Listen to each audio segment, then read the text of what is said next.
Assalamualaikum warahmatullahi wabarakatuh. Yang terhormat Pak Panji selaku dosen pengampu mata kuliah Ekonomi Kelembagaan K1. Di sini kami dari kelompok 5 akan mempresentasikan studi kasus dari model kelembagaan pada agribisnis padi organik Kabupaten Tasikmalaya, yaitu rancang bangun model kelembagaan agribisnis padi organik dalam mendukung ketahanan pangan. Next.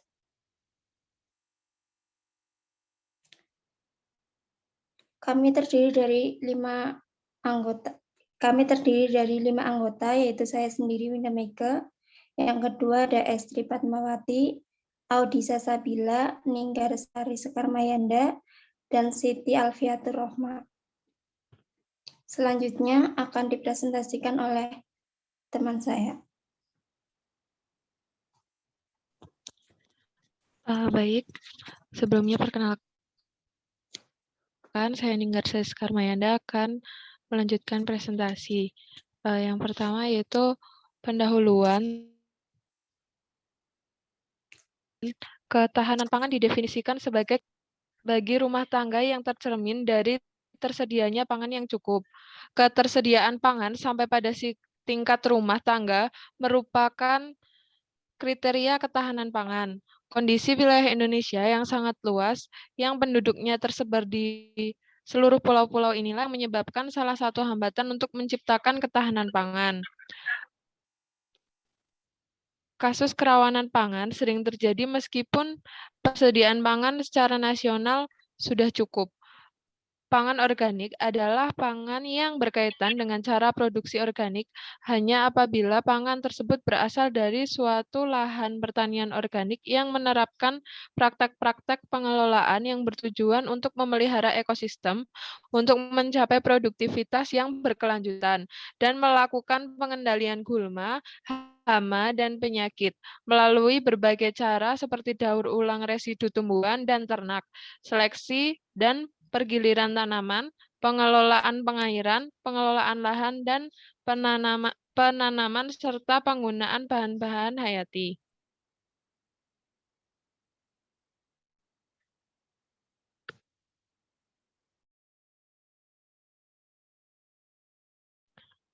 Beras organik merupakan salah satu produk pangan yang memiliki peluang untuk dikembangkan dalam suatu sistem agribisnis. Secara empirik, sistem agribisnis yang berdaya saing dicirikan oleh dua kondisi, yaitu adanya kaitan fungsional antara bidang agribisnis dan lembaga pendukung agribisnis, dan adanya kaitan institusional di antara bidang agribisnis. Kaitan yang serasi di antara bidang agribisnis menyebabkan sistem agribisnis bersifat efektif dalam merespon dinamika pasar output. Sedangkan kaitan institusional menyebabkan sistem agribisnis bersifat efisien.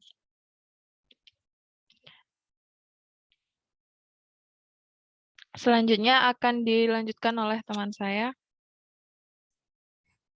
Selanjutnya, saya Audisa Sabila akan melanjutkan pemaparan dari Mbak Ninggar tadi. Kali ini kita masuk ke bab pembahasan tentang analisis sistem agribisnis padi organik. Sistem agribisnis padi organik terdiri dari beberapa pelaku yang terlibat dalam sistem tersebut. Ketersediaan modal dalam mengatasi pembayaran tunda yang dilakukan agroindustri beras organik dan asosiasi masih merupakan permasalahan yang penting untuk dicairkan solusinya. Selanjutnya.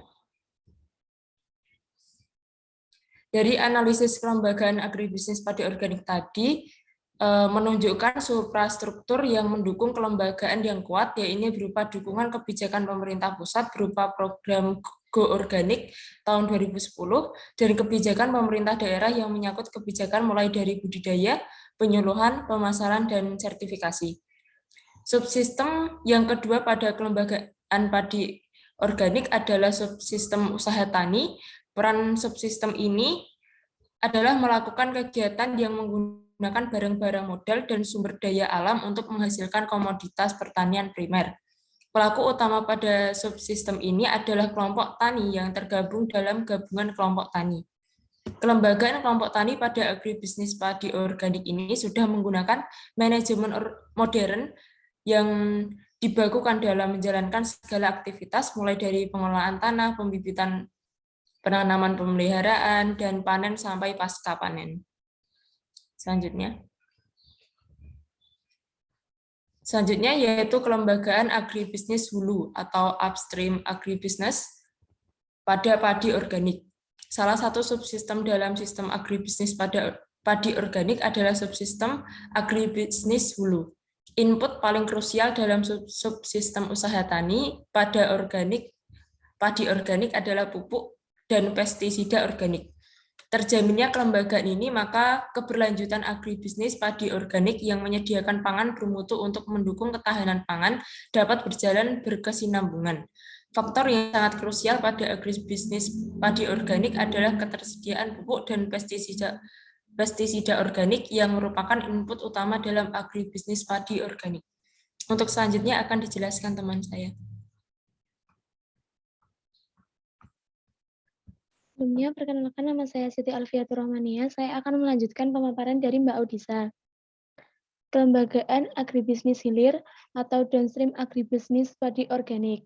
Subsistem yang ketiga pada kelembagaan padi organik adalah subsistem agribisnis hilir. Peran subsistem agribisnis hilir adalah melakukan proses pengolahan komoditas pertanian primer yang dihasilkan pada subsistem usaha tani. Pelaku utama pada subsistem agribisnis hilir adalah asosiasi padi organik, perusahaan beras organik swasta, dan perusahaan beras organik milik Pemda. Sertifikasi produk oleh pihak luar sangat diperlukan dalam menjamin kualitas produk agar dapat dipercaya oleh konsumen. Melalui sertifikasi, maka kontrol supervisi menjadi bagian dalam kelembagaan subsistem agribisnis hilir.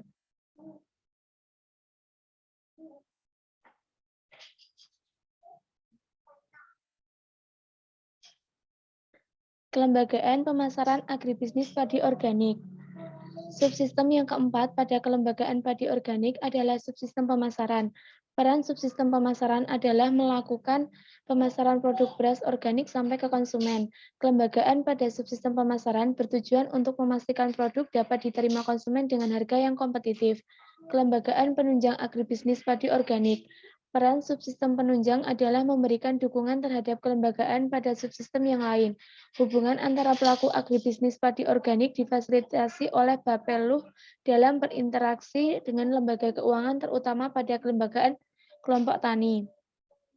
Kelembagaan pengelolaan air sangat penting dalam kerangka menjamin pasokan air yang terbebas dari pencemaran.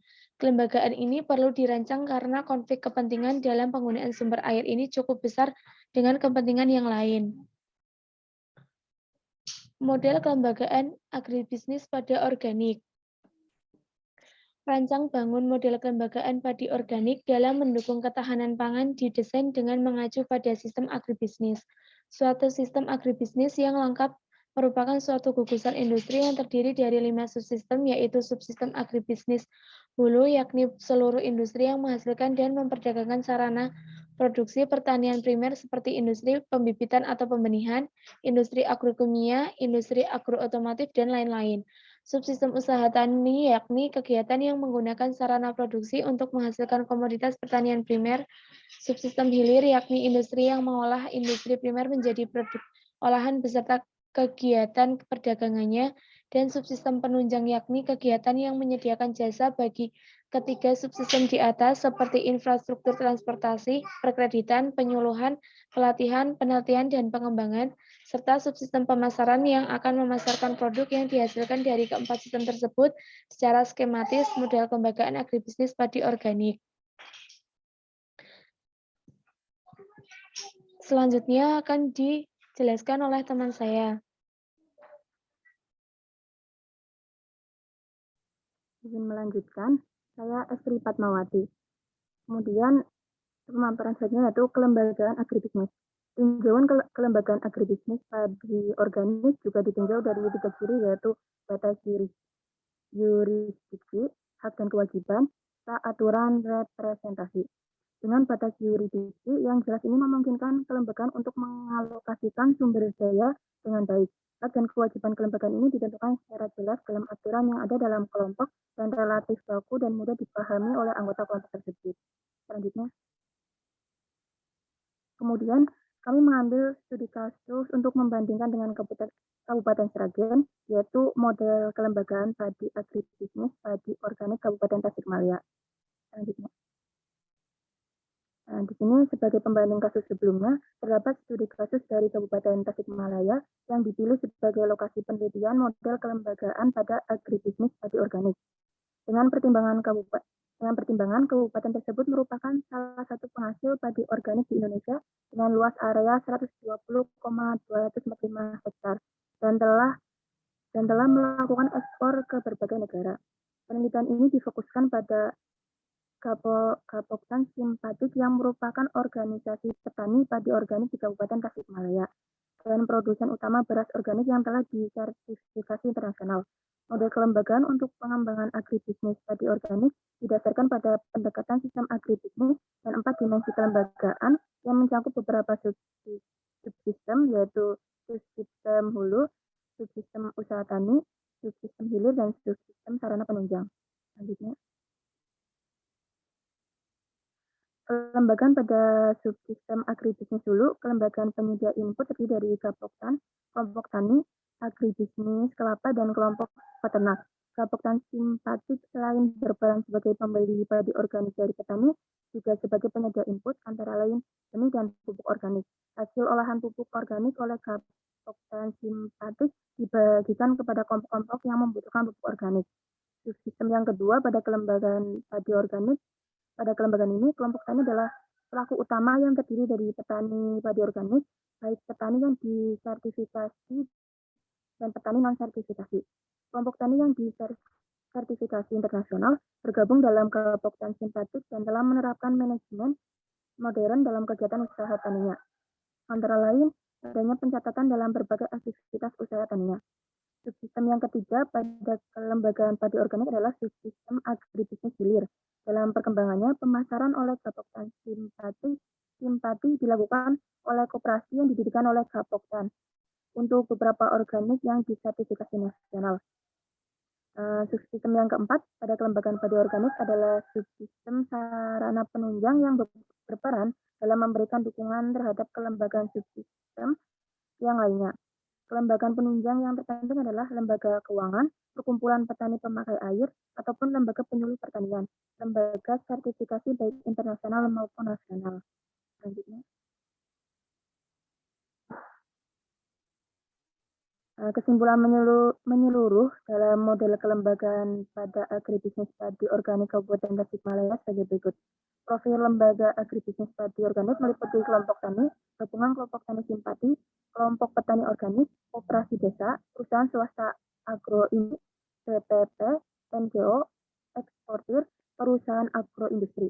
Permasalahannya yaitu kelembagaan agribisnis belum sepenuhnya dimanfaatkan sebagai upaya pemberdayaan organisasi dan lemahnya koordinasi sinergi dan efektivitas kebijakan agribisnis memerlukan adanya revitalisasi kelembagaan yang diarahkan untuk memantapkan kelembagaan pada sistem agribisnis. Kemudian model pada kelembagaan agribisnis padi organik didasarkan pada sistem agribisnis dan dimensi kelembagaan serta 3 pilar kelembagaan baru. Serta perlu adanya intervensi pemerintah dalam pemasaran padi organik karena harga padi konvensional dan padi organik yang diterima petani belum berbeda secara signifikan. Selanjutnya akan dilanjutkan oleh teman saya. Terima kasih.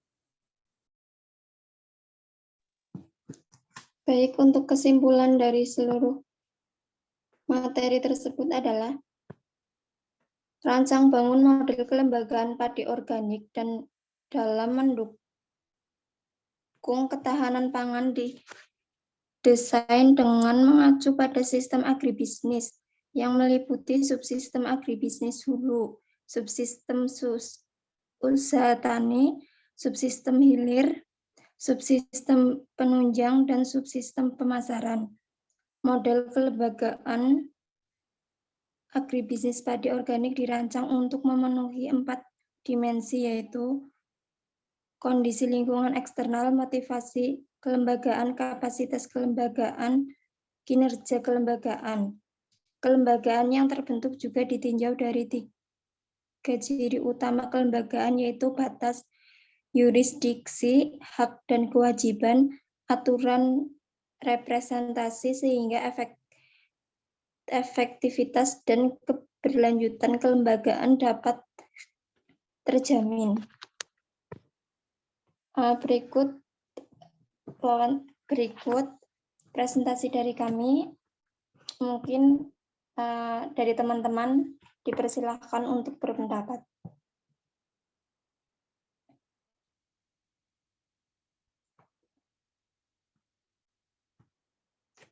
Silakan, siapa dulu yang mau berpendapat? Aku izin berpendapat dulu, Mbak Winda. Boleh silakan Mbak Disa. Kalau menurut saya tentang agribisnis padi organik dan ketahanan pangan tuh sangat berkesinambungan dan mempunyai kepentingan yang sangat berpengaruh untuk untuk pengembangan agribisnis di Indonesia juga, karena padi organik di Indonesia tuh mudah diterima dan itu mudah disosialisasikan juga untuk masyarakat, walaupun mungkin harganya akan sedikit mahal, tapi untuk kesehatan padi organik itu sangat-sangat penting. Jadi menurut saya dengan pengembangan dan optimalisasi padi organik, agrobisnis, dan untuk ketahanan pangan di Indonesia ini akan sangat penting dan sangat berguna untuk masa depan nanti. Terima kasih. Terima kasih Mbak Disa. Yang lain? Izin berpendapat Mbak Winda. Ya, silakan Mbak Estri. Ya, namun saya berpendapat ya, namun menurut saya banyak kendala dan ketidakefektifan dari pelaksanaan model kelembagaan agribisnis padi organik tersebut. Yang pertama itu permasalahan penggunaan pupuk pestisida yang terlalu tinggi, sehingga muncullah kelembagaan agribisnis dulu yang bertujuan untuk mengurangi permasalahan tersebut dengan menciptakan pupuk organik. Tetapi dalam pelaksanaannya masih banyak penggunaan pupuk anorganik seperti urea, serta permasalahan pupuk yang langka dalam pemasaran, harga yang relatif tinggi bagi petani, kemudian berbagai permasalahan dari kebijakan kartu tani atau subsidi pupuk yang diselenggarakan pemerintah, sehingga masih ada kekurangan dari implementasi kelembagaan dan kebijakan pemerintah yang merupakan peran terbesar dari pengembangan agribisnis padi organik. Mungkin itu pendapat dari saya. Terima kasih Mbak Estri. Teman yang lain?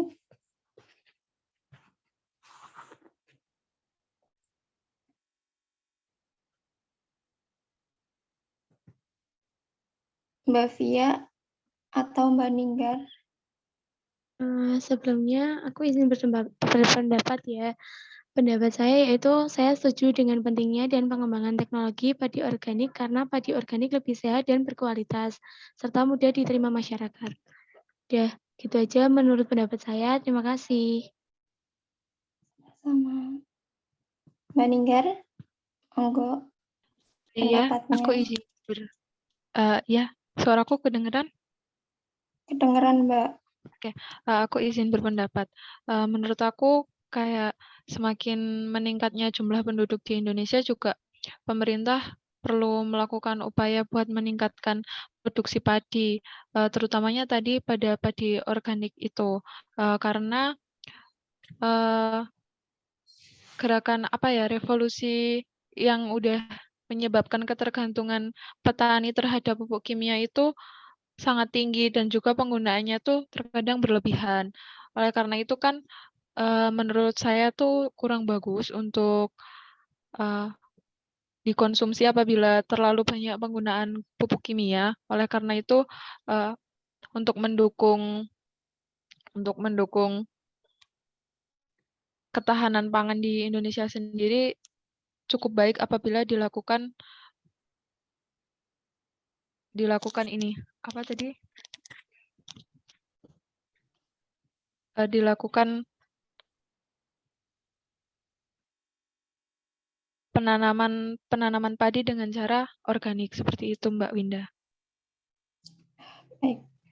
Mungkin saya juga ingin berpendapat dengan adanya padi organik dan pelaksanaan kelembagaan agribisnis tersebut merupakan kegiatan yang mampu meningkatkan kualitas ketahanan pangan masyarakat karena pupuk yang digunakan itu non kimia sehingga gizi dan kesehatan masyarakat juga akan terjamin dengan baik. Seperti itu dari saya. Mungkin ada yang ingin menyanggah atau bagaimana?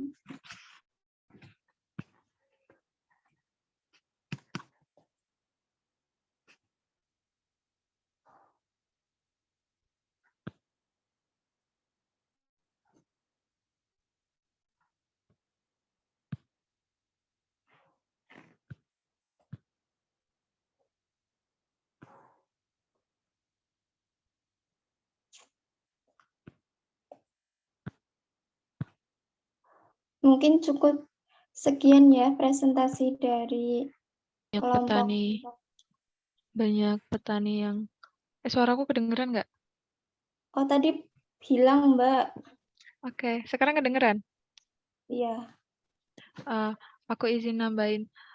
Kalau mungkin sekarang ini kan petani udah banyak yang ketergantungan sama pupuk kimia, makanya menurut saya tuh dari pemerintah sendiri perlu adanya sosialisasi atau pelatihan untuk meningkatkan keterampilan dalam budidaya padi organik tadi. Karena kalau misalkan hanya sekedar anjuran saja, mungkin banyak petani yang merasa kesulitan seperti itu.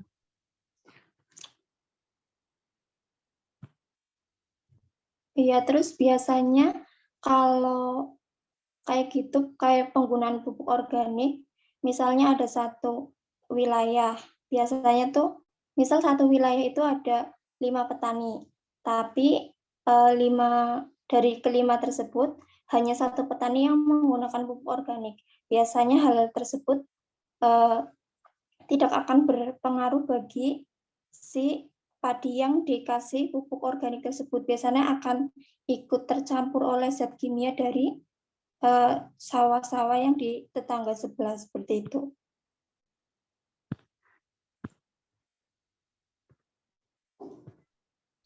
Sudah cukup atau? Izin masuk ya, berarti itu emang menunjukkan dari pendapat Mbak Winda sama Mbak Ninggar tadi menunjukkan emang bahwa program pemerintah seperti yang di Tasikmalaya tadi itu sangat penting, itu sangat berguna untuk memfasilitasi lahan sendiri, organik sendiri, kimia sendiri, agar itu pemaksimalannya itu bisa meningkat gitu loh. Jadi konsumsi dari masyarakat pun bisa maksimal karena itu. Sudah cukup Mbak Winda? Ya, sudah. Ada yang lain lagi?